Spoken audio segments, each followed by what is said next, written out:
Shall we begin? All right, folks, welcome to a brand new episode of the Frankly Francisco podcast. I am your host, Francisco, and we have back in the chair Nate Ortiz, man. Nate, thanks for coming back on the show, man. We appreciate you. We had some fun, some good dialogue 2 weeks ago, and I'm glad to have you back in the chair. Today, we're going to have a little fun, though. We're going to get into some sports, man, because you and I are diehard sports fans, man. Obviously, you rocking the Browns hat. And me, I'm a diehard Giants fan, but I lived in Cleveland for 20 plus years, so I root for the Brownies as long as they're not playing my squad. So it's good to have you back in the chair, man. How you been doing? I'm good, man. Good. Just chilling, enjoying life, and just trying to maintain, man. Just like I said, just sports this is a topic, is near and dear to my heart, man. I just I kind of base my whole life on a sports calendar. You know what I'm saying? Like I don't even look at the months. I'm like, okay, when is spring training start? Okay, that's my clock. That's my internal clock right there. Like, okay, spring training's coming. Now I know baseball season starting. When fall coming up, football season, it's about to be fall. So that's how I dictate my life, man, off of sports. Everything is just surrounds that. That's all I've been raised to think about. So what sports are you actually into besides football, professional football? What are the main sports that keeps your interest peaked? I mean, I do like pretty much every. I mean, I love football, I love baseball, basketball. I enjoy to watch. I used to play. Obviously, I'm only 5'5", so that my basketball career was cut short when I was born. But no, I mean, basketball. I'm not into the hockey game. I never could. Part of my nationality is Brazilian. My grandmother's from Brazil. My mother's 50% Brazilian or born in Brazil. And so, soccer, I get into it around the World Cup, you know what I'm saying? So I started watching it then. And MMA, huge MMA fan. Yeah, I love me some MMA too, though. Yeah, I mean, I was in the MMA game back in the UFC 1, you know what I'm saying? When there's no rules, pulling hair. The only thing you couldn't do is groin punch and eye gouge. Like everything else was legal. No biting. Hey, I was watching MMA when Tank. You remember Tank when Tank was fighting? That's when I was watching MMA back in those days. I watched it with the Gracies too, but it's evolved. But let's talk some Browns, man. Let's talk some Browns. So, what do you think about the season that just passed, man?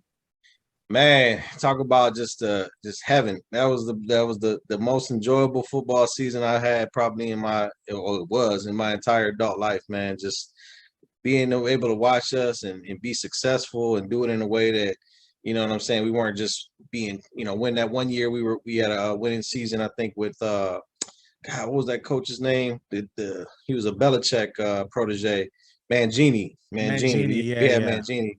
We won a couple games that year too. Colt McCoy is QB, you know what I'm saying? But everything was like gimmicky, trick plays. We had Cribs running the Wildcat and all that stuff. But this year it was like a legitimate offense, legitimate scheme. We got a coach in there now I think is perfect for us. So, I mean, God, what was not to enjoy? I mean, the way it ended was a little sour, but hey, man, we took on the, ex-defending Super Bowl champs, punched them in the mouth, could have won that game. But it was great, man. It was a lot of fun. Definitely. So, I think honestly, your season turned around to me when Odell went out. And a lot of people around the league say the same thing. A lot of sportscasters say the same thing. They said they came together when Odell went out with that injury. Trust me, we all know about Odell. He was the Giants for quite a few years, and the kind of drama that he can bring. But what do you think about that? The fact that he went out and you guys gelled. I mean, I don't want to say it's a false narrative. I think because I'm an OBJ fan. I got an OBJ jersey and all that. And I think you can never have too much talent on the team. Now, don't get me wrong, the headache stuff. But I think everybody's a diva somewhere. I don't think we got better. I think what happened was I think it forced our quarterback. It's like I'm losing his name right now. I don't know why I'm losing his name all of a sudden. Baker Mayfield? Like, why am I forgetting that? Yeah, I think Baker Mayfield got more comfortable. I think he was, running the ball more. The coach, he wasn't forcing it, and it was obvious. He was trying to force it to OBJ. He was trying to get him in the game. So I think when he was out of the game, now his number one target really was Higgins. Higgins was his boy. He had a ton of chemistry with Higgins. So I think once he got comfortable just running the offense, not having to try to force it downfield to OBJ, then I think he gelled a little bit. I think if he would have stayed with him, had a full preseason, offseason, training camp with COVID shortened and everything, I think he would have been I think we would have been better. I think this year, if he's there for training camp and we got a whole summer camp, everything, a preseason with them, I think people will see what kind of difference he makes because he's huge, man. Dude, he's a weapon, man. You can't take a weapon off the field and think you better. You know what I'm saying? This is not possible. But I got to give you a rebuttal on that. You can't have too much talent on a team. You can, because if you remember back in I forget how long ago, Philadelphia had that year they were stacked, and they didn't even make the playoffs. They were like 5-11. It was terrible. Right, and they had everybody. Everybody came to sign with Philly. They thought they were going to make the ultimate Super Bowl run, and they fell flat on their face. So you can have too much talent on a team and then not be successful. I like Odell. I've always liked Odell. I think the Giants should have kept Odell, but I understand why they dealt him. At the end of the day, I think it took years off of Eli, off of Eli's career. He could have had some more runs in him. Honestly, listen, the same way that you're a Browns fan, diehard Browns fan, and you will root for the Browns. I am an Eli backer, point blank, period. He's the only dude to beat Brady, the GOAT now, right. Okay, twice, not once, twice. And he did it in last minute drives to win the game. Everybody want to say it was the defense. The defense ain't the one that threw the touchdowns. It was Eli that threw the touchdowns. The defense got you there, but Eli still had to win the game. And to this day, this man don't get the respect that he need. Top 10 in every category in the NFL history. Top 10. 2 Super Bowl wins, 2 Super Bowl MVPs. You understand? Yeah. And I think Baker is getting his fair share of flack too. But see, when Baker came in the league, he was cocky. He came out of Oklahoma. You know what I mean? Standing on the Ohio State, middle of the field. Yeah. You know what I mean? Being Mr. Grabbing his crotch guy. You know what I'm saying? So, but I think he's matured a bit under Stefanski. Yeah, he's matured under Stefanski enough where you can see what he can do. You give him enough time to do what he has to do. He can beat you with his arms and his legs. But my thing is, I don't think they used their wide receivers enough. Because I think Baker gets in this thing where he's just throwing to one person. You know what I mean? Yeah. And I mean, like I said, well, the talent thing, what I meant is like, because when I say you can't have too much talent is because look what happened with like Miles and stuff. Everybody's like, before the season starts, every fan is like, they look at it as that paper that, on paper, like, oh, we got Myles Garrett, we got Olivier Vernon, we got one of the best defensive front lines. And all it takes is boom, a torn Achilles or whatever. You know what I'm saying? We had Delpit supposed to come in and help out. Tore his Achilles in training camp. We had another defensive guy, Greedy. Greedy was supposed to be our second corner. Now look at our defense. Our defense was trash because we had supposed stars in these certain positions, and we lost them. We had nobody to fill the role. Luckily, we had depth at wide receiver. So what I mean is like, you always got to have talent because you can't just. I mean, Baker goes down, that's the season. You know what I'm saying? We lost Chubb a little bit. We had Kareem Hunt. So, those kind of things, you got to have talent as far as like your backups and stuff like that, because you can never count on somebody to be healthy a full season. But what you were saying about Eli, though, I think I agree with you, man. Eli is so underrated. And I think it's 2 things. 2, he came up in the Brady era with all the, Super Bowls and all the shine he was getting. Plus, you got his brother Peyton, who was, had all the shine and everything like that. So he had these 2 big shadows kind of, overwhelming him. So anything he did was never going to live up to what they did unless he was, putting up stupid gaudy numbers. But that wasn't the system he was in. That wasn't what was asked of him. He was in there to run an offense, and he did what he did. And he was good. I mean, he wasn't a shabby quarterback, you know what I'm saying? But he's always going to be overlooked because of those 2 big shadows, I think, kind of hovering over him. Yeah, but I mean, at the end of the day, man, the proof is in the pudding. I think they would have won a back-to-back Super Bowl if it wasn't for Plaxico shooting himself in the leg. I mean, they went 12-4 that season, and they had one of the best records in the NFL. And I mean, once Plaxico went down, it was a wrap. They couldn't get. And then you had the boat game.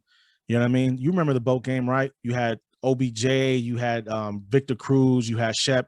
They all went to a Miami cruise the day before the big game, and then Odell couldn't catch anything the next game. Cruz couldn't catch. They dropped touchdowns left and right. I mean, that was a chance for Eli to get back to the Super Bowl, and they blew the opportunity for him. I think maturity is another thing. Odell, I've been seeing a lot of his tweets, a lot of his, him coming out saying he's going to prove himself. He's going to come back 100% stronger. This ain't the first time he's done that, though. It's not the first time he said those same things, and he's fallen flat in his face every single time he said that. I love him to death, but like I said, I even saw that. I took it with a grain of salt. Like my friend texted me that post of him training on a treadmill, talking about how he's gonna come back and stuff. I said, yeah, okay. I was like, you make it through preseason, it's training camp, and you make it through a couple games, then start talking. But I don't. You the number one MVP in the recovery game. You know what I'm saying? If getting back from recovering from injury was a sport, you be the MVP, bro. That's what you do. You come back from injuries like nobody else. So what do you think? What do you think they're gonna do this year with the? I mean, their two-headed monster at running games, man, is ridiculous, man. I don't think Chubb gets enough credit for the type of monster he is on the field, man. And then you got Hunt, who's a local, Hunt's from Ohio. You know what I mean? I mean, he messed up a little bit, you know what I'm saying? And I mean, he's tried to redeem himself since that point. But that boy can ball, man. They both can ball, man. And I don't think there's anybody in the league that can really stop them, man. I think the Kansas City Chiefs game that they lost, the referees had more to do with that than the actual than them actually losing that game, man. Yeah, that's like I said, that left a sour taste in my mouth. Like it's one thing to get just beat. It's another when like that head-to-head collision at halftime, fumble out of bounds or fumble through the back of the end zone.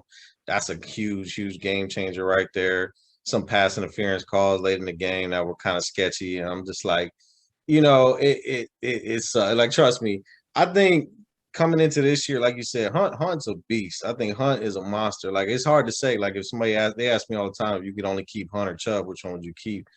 I'm more leaning to Hunt just because don't get me wrong, Chubb can catch the ball. I know Chubb can catch the ball, but Hunt, man, he can do everything. He can run, he can catch, he can block. I mean, that dude do it all. And Chubb is the more natural runner, but look at that Kansas City game, man. When Hunt was running with authority, man, that boy, he gonna get you 4 or 5 yards of carry no matter what. I don't know, man. Chubb been destroying the league since he got in the league, man. He's a second round pick. I mean, he been putting up numbers, man. I don't know. I think I would rather have Chubb over Hunt. It's like right now, like for me, I would have Saquon over both of them. You know what I mean? But Saquon's hurt right now. I mean, to me, Saquon's one of the best running backs in the league, if not the best running back in the league right now. I mean, even him being hurt, when he comes back, I think at full strength, he's going to put up numbers. You saw what he can do when he's healthy. Yeah. No, I mean, my only issue is the Giants are wearing him down by not giving him an offensive line that he needs to do the things he need to do. Daniel Jones, for example, man, a lot of people are still sore at Baker for making those comments that he made about Daniel Jones. But Baker really hasn't proven anything himself. Don't get me wrong. I like Daniel Jones. Do I think he's the next Eli? No. Do I think he can be a serviceable quarterback? Yes. But this is New York City, man. This is New York. This is the Giants. You can't have a serviceable quarterback. You have to have somebody that's going to take you to win rings. You know what I mean? And I think Baker has that personality where he can help to get you to strive that. I've seen, 4 Super Bowls in my lifetime. The Giants Super Bowls, all 4 of the Giants. Cleveland ain't seen one since back, 60, 69? What year was it? It wasn't even a Super Bowl. It was the national championship game or whatever. Yeah. I want to say man. Don't know. Jim Brown. Just say the Jim Brown. It was a Jim Brown era, late 50s, early 60s, something like that. But sports is changing in Cleveland, though. It changed once LeBron got there, and brought a title to the city. But I tell everybody all the time, a Browns Super Bowl win, they shut the city down for 3 days because the fans would burn down everything. It'd be the mistake on the lake all over again. They'd set the lake on fire. I mean, you see burning couches. That's a big thing in Ohio where if they win championship, they burn couches. You know what I'm saying? So I don't know why it's kind of ridiculous. This must be a Midwest thing or something. I guess never understood it, man. Look at Montreal when they went tight in Canada. They'd be flipping cars all the time over there when they'd be winning championships. I think it's the same. It's crazy. I think they would shut the city down, bro, if the Browns ever won actual Super Bowl. Like, I think that would be the highest viewed Super Bowl of all time if 100%. The Browns played. Yeah. I mean, the fan base is ridiculous, man. Like I said, I kind of, it's funny that I became a Browns fan because my grandfather was a Pittsburgh fan. Now, he was, Arabic dude from Jordan. You know what I'm saying? He came over to America. They came over. I think they came to New York to Cleveland. But when he came in the 70s, Pittsburgh Steelers was the, what I'm saying, they was the team. Steel So curtain. he picked up on the Steelers, you know what I'm saying? And all my whole life, man, my grandfather watching him root for the Steelers, it was crazy, And then, like I said, it's that pride thing. I remember last time we talked, it was just that like Cleveland pride, man, to me is everything, man. Like I represent my city to the fullest, no matter what, no good or bad, you know what I'm saying? But no, I mean Cleveland sports in general. I think you're right. LeBron, don't get me started on LeBron. I ain't me and LeBron I ain't the best LeBron James fan. Because like I said, I represent the name on the front. I don't root for the name on the back. But growing up in the 90s here, the baseball scene was amazing, man. I mean, we had that sellout record. I mean, I used to rock the Indians jerseys with the three face at Lofton and Ramirez and Albert Bell. And I mean, that was fun. And I think we're starting to get that fun. Downtown is booming now. I think it just seems like a better environment for sports in Cleveland in general. I mean, our Cavs are terrible again. But yeah, that's always gonna be up and down. But as far as baseball and football, we still always up in the top. So But honestly, man, I think 2016 has to go down as one of the greatest sports years ever. yeah, And 216, man. That's how I look at it. It's the 216 year. You won an NBA championship. Okay. You had the Indians maybe two outs away from a World Series. It's crazy. It's crazy. And then you had Stipe won the UFC championship.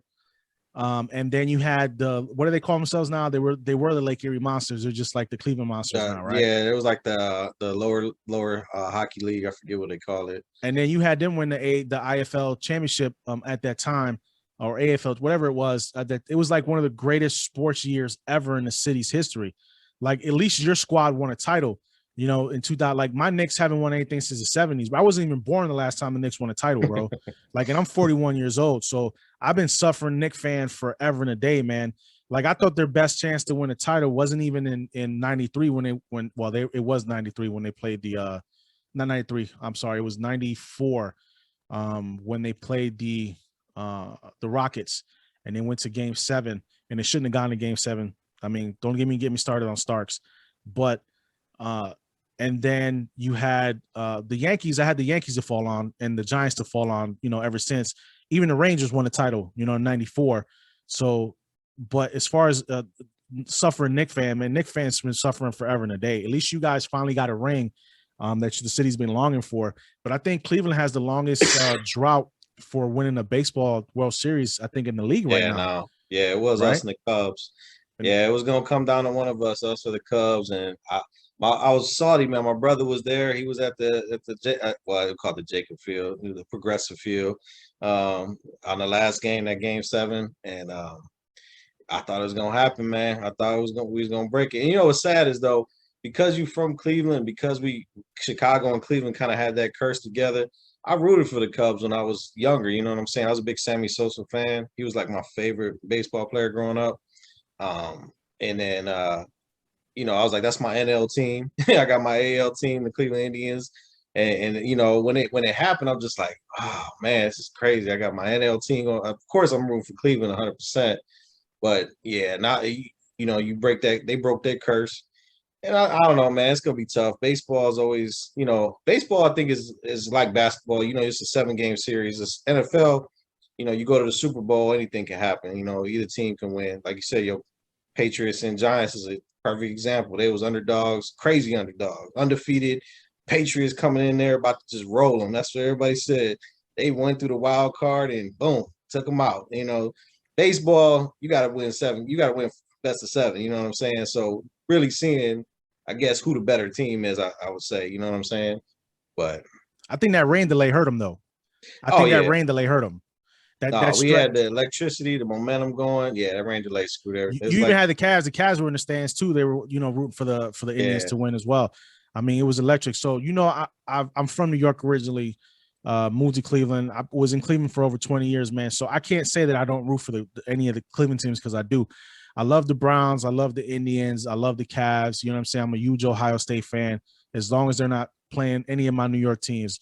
My college team is Syracuse, even though they've been trash for a little bit now when it comes to football.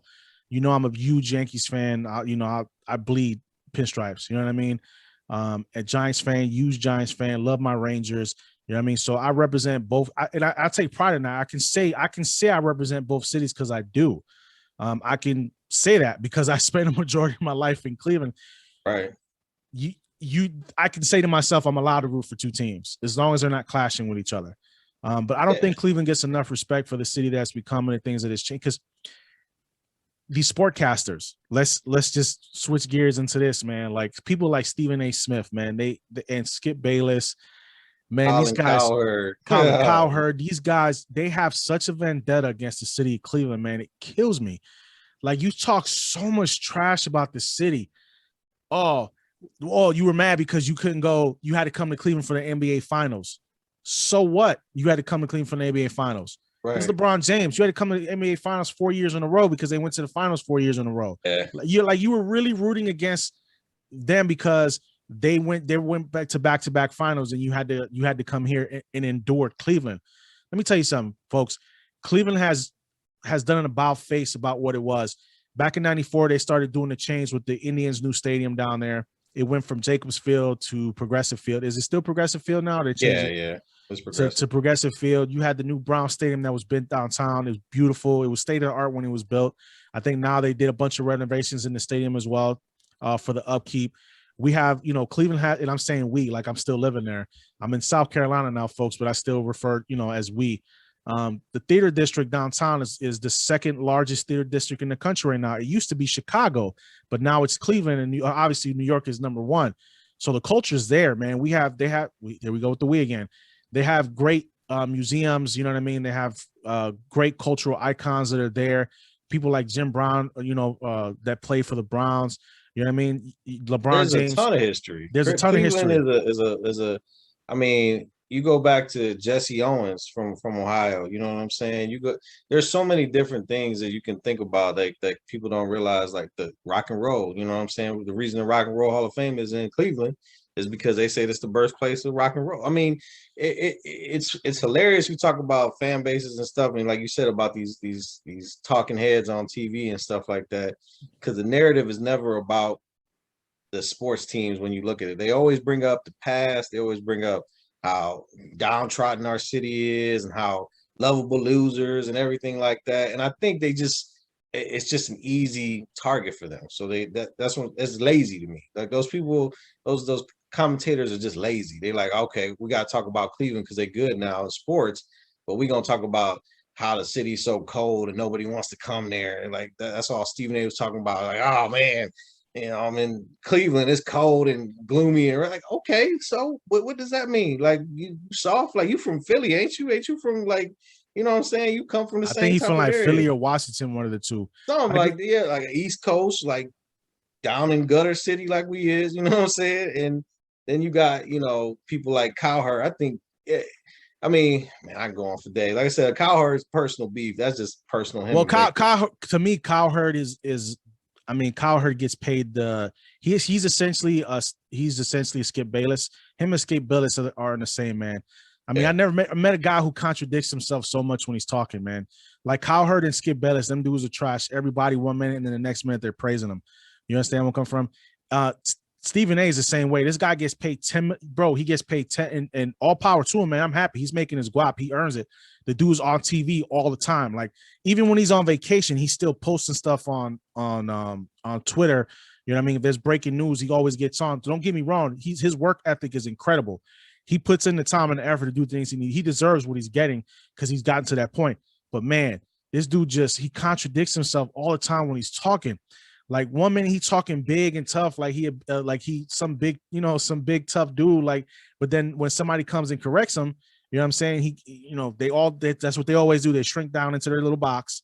You know what I mean? When he was trash talking Kevin Durant for doing the jump, I mean, even though everybody was trash talking him, and then he turned around and changed the narrative because he had to talk with Durant's mom. Why? You had to talk with Durant's. What did that have to do with the narrative? The narrative was he left to go to a super team because he did. When LeBron did that, LeBron didn't leave to go to a super team. He went to a team that didn't even make the playoffs the year before. You get what I'm saying? They didn't have any talent on that team. He brought the talent with him. Do you understand where I'm coming from? No, it's different. This dude went to a team that had already superstars established and won a title. So everything was lined up for him to do that. So I don't like when Stephen A and Skip Bayless, they contradict themselves. And then Cowherd, man, that dude aggravates my soul, man. He has such a vendetta against Baker, man. Did you see when Baker said that he might have thought he saw aliens, and then Cowherd was over there just running his jaw like he always does? My quarterback seeing, like, dude, who cares what you like your quarterback? Like, I forget who his team is. I forget who he roots for, but it was something about that. You know what I'm saying? Just like he ain't got no loyalty. Did you see Brady's response though? Oh yeah, Brady's response. Yeah, Brady responded, "How do you know I haven't seen any UF?" So you know what I mean? It's amazing. No, he salty because Baker came on his show and checked him, and on live TV, you know what I'm saying, on millions of people watching, and Baker checked him on his show for, you know, all the things that he was like saying, and kudos to Baker for being brave enough to go on there and say, okay, you pointed these things out about me, but what about this? Well, what about you talking about me being reckless, this, and, you know, this type of person, but what do you know I do? You know what I'm saying? So I think that's really what it boils down to. Cowherd got checked on his own show. He's gonna forever have a vendetta against Baker. So then that means he's gonna have a vendetta against Cleveland. Which Stephen A got a vendetta against Baker too. He talks so much trash about this dude. He's not the guy. He hasn't shown me anything. And then Steve, what kills me about Stephen A is Stephen A, it has no loyalty either. Either he's a Steelers fan, okay, or he's a Giants fan. You know what I mean? He can't make up his mind on it's whoever's winning at the time is who's gonna root for. You understand where I'm coming from? Like, it's like I already told you this. I'm a huge Giants fan, but I also root for the Browns. But I'm gonna tell you right now, if the Browns and the Giants were playing the Super Bowl, I'm rooting for the Giants. There's no going back and forth about it. You understand where I'm coming from? Because I'm loyal to my team at the end of the day. Stephen A ain't got no loyalty when it comes to his stuff. He's supposed to be objective when it comes to his reporting, but he's not. You can see the fan come out of him, especially when Roethlisberger was talking about leaving and he was talking trash, and at 1 minute about him, he's not the man anymore. Maybe it's time for him to retire. And then all of a sudden, oh, well, they have no other options. They have to go with Roethlisberger because there's nobody else there to help him out. You know what I mean? It wasn't Roethlisberger's fault. Roethlisberger can't throw on the field anymore, man. You understand where I'm coming from? So I hate when these I just say hate. I dislike when these sportscasters they get paid to run their mouth though. I mean, it's a cushy gig. It's a cushy gig. I can't fault him, but I mean, like I said, I'll never hang on the word of, you know what I'm saying, Steven, anybody, you know what I'm saying? Because, you know, they just putting on a show. It's become a show now, you know what I'm saying? They have to keep people's attention. So instead of it giving you information and giving you their point of view, they call them shock jockeys for, you know what I'm saying? They basically trying to put out there just the next hot topic. Not what do they call it? It's not a hot topic or whatever, but whatever's in the moment. Yeah, with the next right, big you know, thing, yeah. So now, you know, now that people gonna click on that, you know what I'm saying? They want a little thing to pop up on ESPN. Stephen A says da da da da da. They want you to click on it. So that's really all it's become. So it's not even about sports or being analytical about things anymore. Now it's just who can be the most outrageous and say the most outrageous thing to get the most people riled up and watch. It's like MTV. Remember MTV? MTV used to be all about music when it first came out. Where do you see music on MTV at now? Ain't about music anymore. It's about reality shows. Yeah. Like, it's just the same thing with ESPN. That's why everybody's jumping ship at ESPN. That's why people getting fired left and right at ESPN. They can't. They're letting people go because people are stopping watching ESPN. I mean, it's just factual. You know, I listen to a bunch of guys on the radio. Clay Travis over at Fox. He's a buffoon sometimes. He really is, because he talks out the side of his mouth as well. But he makes a lot of valid points when he talks about certain things when it comes to sports. But he's a buffoon when he talks sometimes.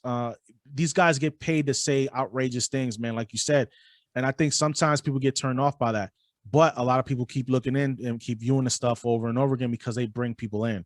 You know, I think they get people angry on purpose. And I think that's what they have to do. They have to get people angry on purpose to keep them interested in what's going on in the world of sports. I would never, I mean, I don't watch. Like, people like, well, if you don't like what they say or you don't watch. I don't watch their shows anymore because I got to the point where I listen to them for long and I'm like, this is crazy. I'm like, why am I watching this stuff? Why am I listening to this dude? But then it is like, there's social media, there's so many different things, you know what I'm saying? They bring it up in so many outlets that you can't get away from. I go on Facebook I'm a Browns fan, so the Browns feed things come on there, and it'll say, Cowherd says this about Baker. So of course I have to see what it is because it's right there in my face. Or they'll talk about it on the local sports stations that I listen to. So it's one of those things where you can't completely get yourself out of it. You can't, put yourself in a bubble and say forget about it. But also I like to hear opinions of people I don't agree with because that's just how I am. You know what I'm saying? Like if you just one side, if you only listen to people that you agree with, you ain't never gonna learn nothing. So I listen to they stuff here and there, but for the most part, it's just nonsense. I mean, it's just acting. It's just all it is. It ain't giving news. It's just them giving prepared speeches they're just gonna get people riled up. So oh yeah, they got prep time. They're in 2 hours before the show starts, so they can sit there and pick the topics they need to pick. Like Max Kellerman, that dude.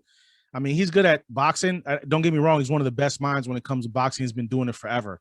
You know what I mean? I've watched him all the time when I used to watch fights on HBO, and he used to be the ringside announcer, for the fights. Man, but some of the topics he be bringing up, and sometimes he be trying to talk about stuff he don't know nothing about. So there was an article. There was an article that said that ESPN wanted to try to bring Skip Bayless back to ESPN. So that tells me they were getting tired of Max. I mean, it wasn't working anymore. If you're trying to bring Skip Bayless back, and you were going to bring him back for a reason to team him up with Stephen A. Smith, you know what I mean? That's fire and ice. You know what I mean? So if Max Kellerman was smart, he see the writing on the wall. You know what I mean? They were trying to essentially replace him with the old guy. You know what I mean? But Skip Bayless decided I'm going to sign a 4-year contract and stay with Fox Sports. Yeah. I said FS1. I forget. Is it FS1? I don't even know what it is. But Fox Sports. Yeah, Fox Sports. They just closed the abbreviation on that. So your sports acumen, where did you pick it up from?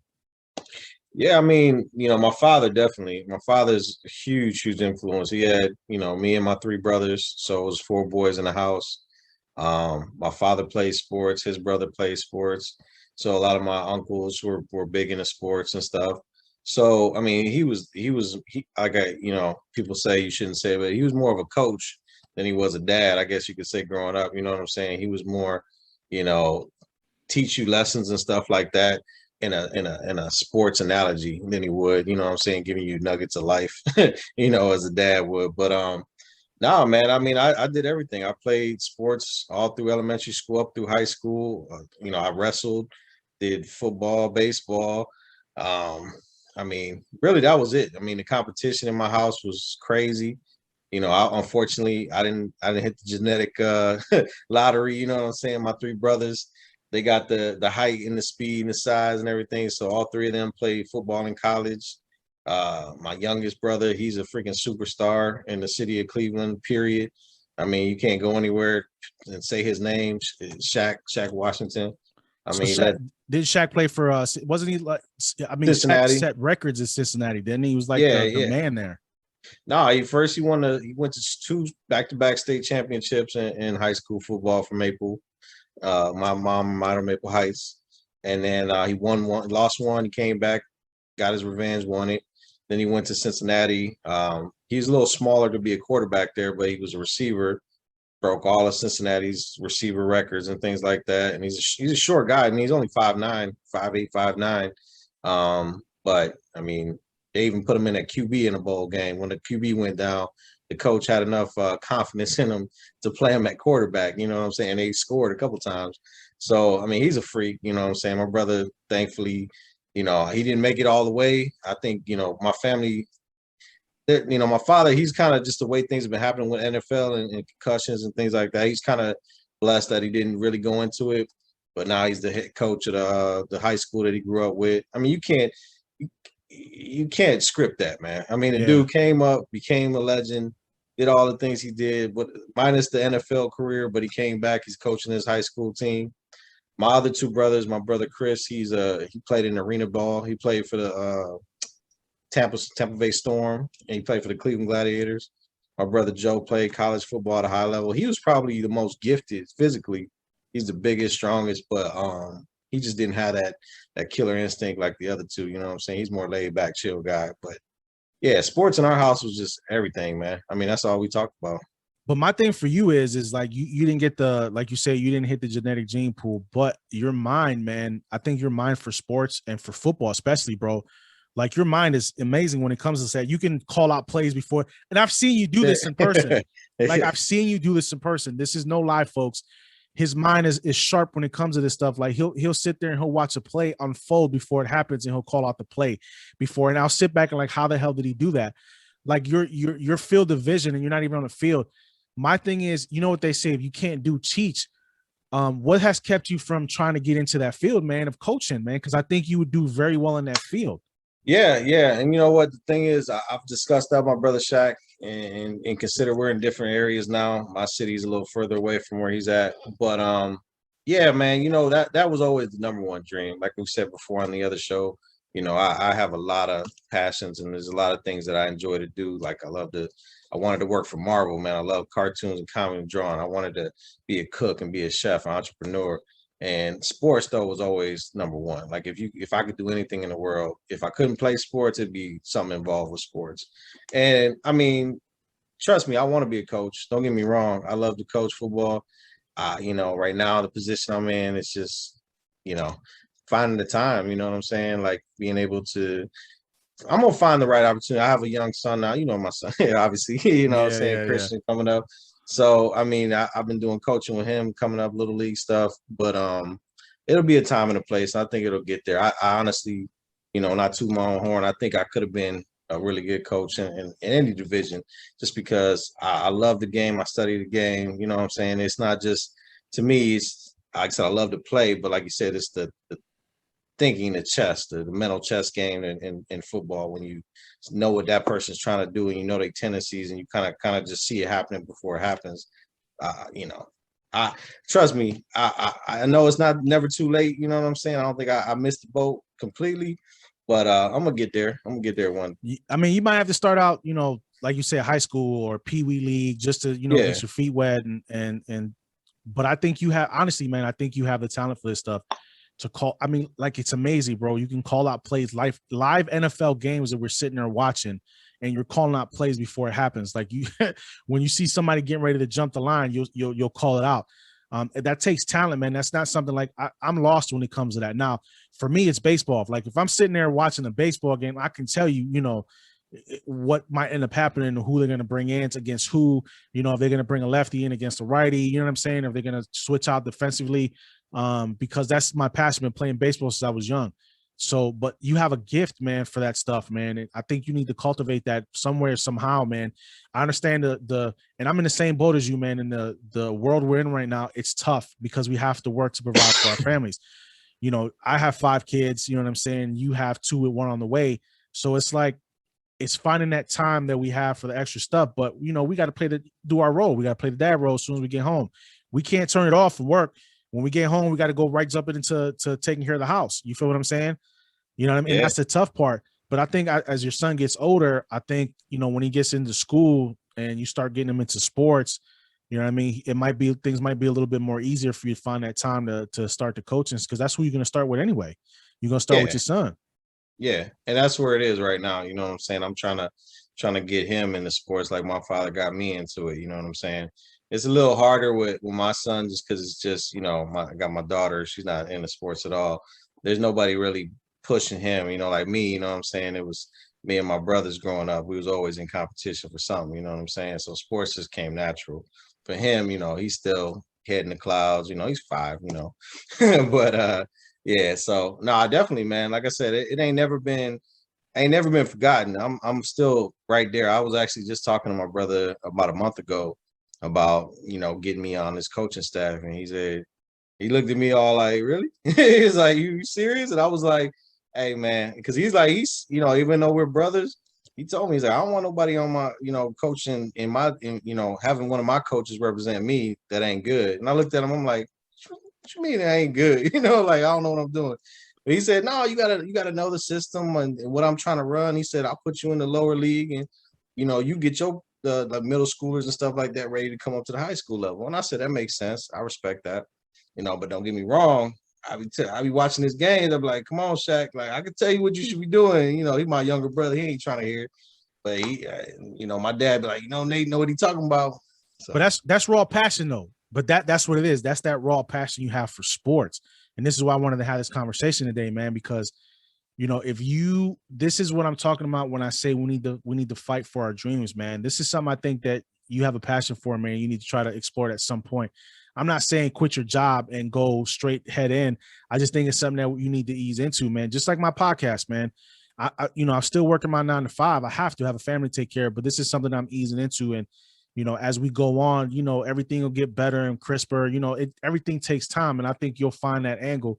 I mean, you already have your end. Like we talked about 2 weeks ago on the podcast about how there's no shame in getting doors open for you. You know what I'm saying? If your brother can get your door open for you in the coaching, man, if you can do it, do it. You might have to sacrifice some things to do it. The family might not be a little bit too happy sometimes, but at the end of the day, man, if this is going to get you closer to your dream of coaching at the highest level, why not? Everybody has to start somewhere, bro. Like me, I got to start somewhere with this podcast. I'm in a room right now in my house. You know what I mean? Doing this, what I love to do right now, which is talk to people. But I appreciate you being on the show, man. This is fun, bro. We're going to have to do this more often again, man, because it seems like, we could chop it up and talk all day, different subjects. But the next time we have you on the show, man, we'll figure something else to talk about. It might not be sports related like this one was, but we'll have an enjoyable time, man. And people will get to know you a little bit more. And the Nate that I know, they'll get to know as well. So I appreciate you being on the show, man. And we will see you next time. All right. Thanks, folks, for tuning in. Appreciate it.